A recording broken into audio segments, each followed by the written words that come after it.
I am looking at a photograph of my daughter. She's 3 years old. There is a cake with purple flowers, and she is laughing. I am in the photo too.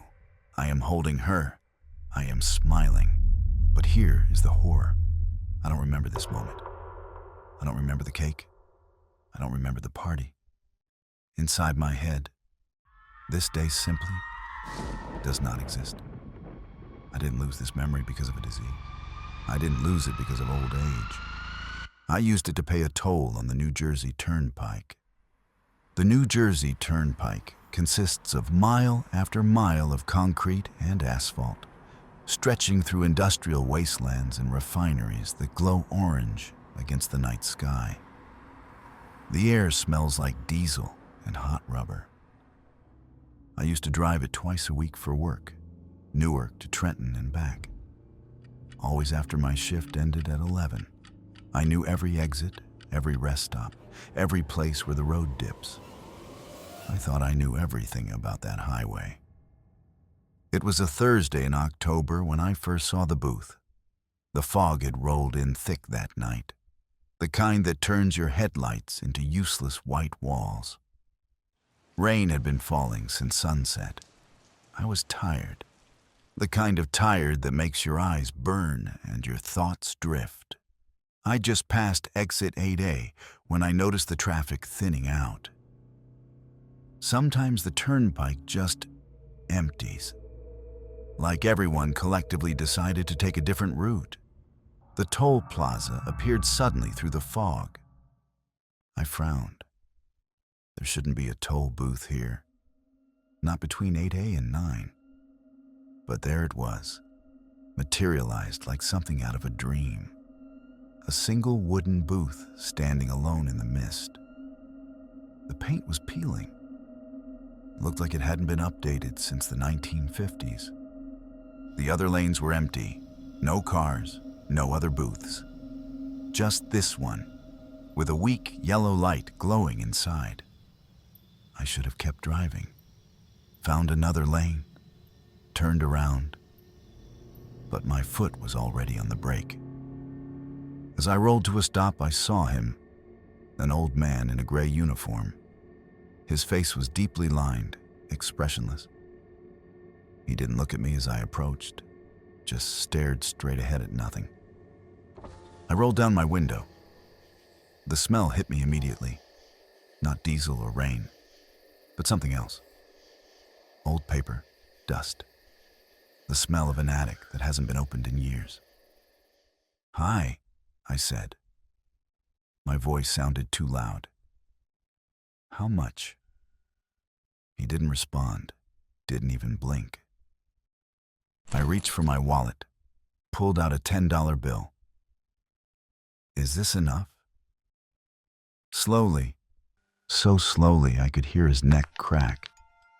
He turned his head toward me. His eyes were pale, not blind, but faded, like old photographs left in the sun. Different toll here. I don't understand. I can pay with a card if you... Not that kind of payment. The way he said it made my hands grip the steering wheel tighter. "What do you mean?" He tilted his head, studying me the way you might study an insect.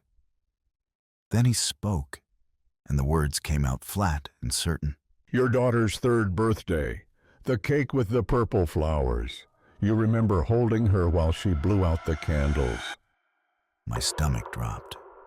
It felt like walking down a flight of stairs in the dark and missing a step. Emma's 3rd birthday. How could he possibly know? That's the toll, he said. "No," I stammered. "No, that's not funny." The toll, or you don't pass. He reached one hand through the booth window. His fingers were long, gray, the nails yellowed and thick. I should have reversed, smashed through the barrier. But something in his voice, something flat and inevitable, made me believe him. This wasn't a negotiation. It was a law of physics. And I was so tired. If I give you that, I couldn't finish the sentence. You pass. The fog pressed closer against my windows. I couldn't see the road behind me anymore. Just this booth, this man, this impossible choice. I thought about Emma, 3 years old, the way she'd squealed when we brought out the cake. Purple flowers, exactly like she'd wanted. The weight of her in my arms as she leaned forward to blow out the candles. It was one of the best days of my life. Just that memory, I asked. Nothing else? He nodded once. I don't know why I agreed. Maybe because I was scared. Maybe because my brain wasn't processing reality correctly anymore. Okay, I whispered. His hand moved faster than I expected. Those gray fingers touched my forehead and it was gone. Not forgotten, not fuzzy. Gone, like a file deleted from a hard drive. I knew intellectually that Emma had a third birthday. I could do the math. But when I tried to picture the cake, the party, her face, there was just a blank space, a hole in the tape. The barrier in front of my car lifted. Drive safe. He was already looking away, already waiting for the next car. I drove. The fog cleared after about 2 miles. Suddenly, I was back on the normal turnpike, surrounded by other cars. The GPS showed no gaps, no unexplained stops. I made it home at 1:47 a.m. My wife was asleep. Emma was asleep. The house was quiet and safe. I stood in Emma's doorway for a long time. She's 7 now. I know she had a third birthday. I've seen the photos. There I am, holding her. There's the cake. Everyone is smiling. But when I look at that photo, I feel nothing. No warmth, no connection.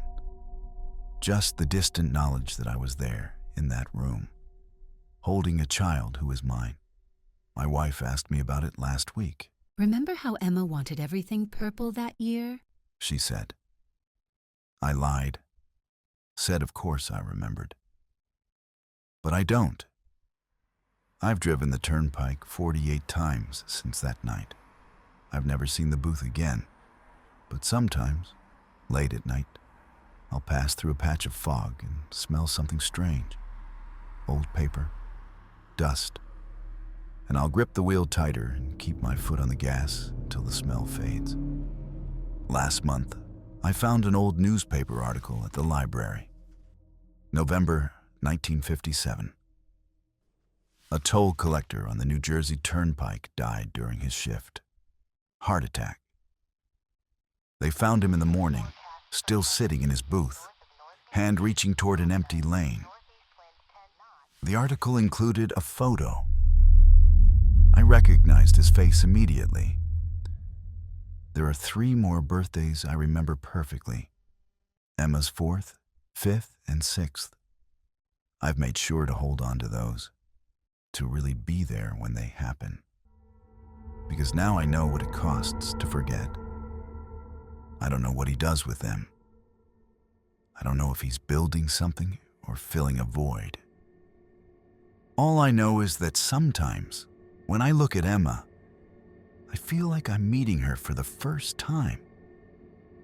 And there's a space in my heart where something used to be. The turnpike doesn't care about you. But the thing waiting in the fog, it is starving.